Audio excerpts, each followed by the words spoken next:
Hello，大家好，我是老郑，跟大家报告一下，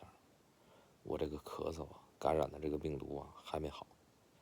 今天给我咳嗽的已经吐了3、4次，咳嗽咳嗽就吐，咳嗽咳嗽就吐，在外边咳嗽很厉害啊，我以为是因为冷空气刺激的，回到家里边还是那么咳嗽，我现在呀只能这样坐着，还能好一点，可如何是好啊？这个病毒啊太强了，我就感觉我的肺里边好像是有水一样，就是说跟进水了似的，就像呛水了那种感觉，就总想咳嗽。这是肯定是没有进水的，对吧？咱喝水的时候也不可能进去水，它就是自然产生的，可能是啊，也没有痰。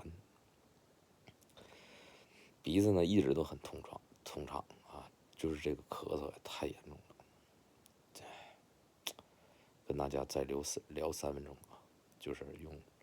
在这个全球最低画质啊，说一下现在这个病毒呢给我造成的这个影响，这个困扰啊，非常的难受啊。现在今天一天咳嗽次数那就不计其数了啊，这腹肌都已经能摸出来了，而且是连续咳嗽之后喘不上来气儿，然后哐当一下就会吐了啊！哎呀，人呐一定要有个好的身体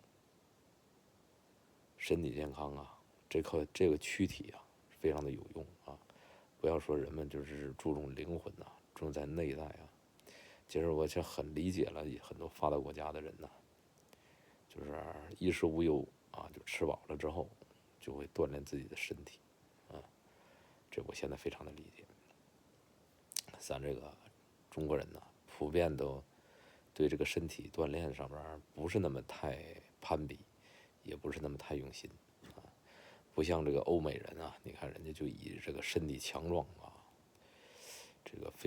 人们都非常喜欢这个身体强壮的人，咱们这边可能就是比较喜欢有钱人，是吧？啊，就是这个方面的啊，有智力的人，有钱的人，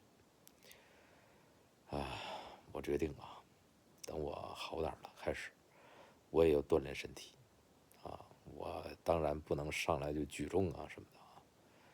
我得循序渐进啊，先从做俯卧撑啊，什么跳绳什么的，因为岁数比较大了啊，走路啊，散步。好了，今天就跟大家聊这些吧，晚安。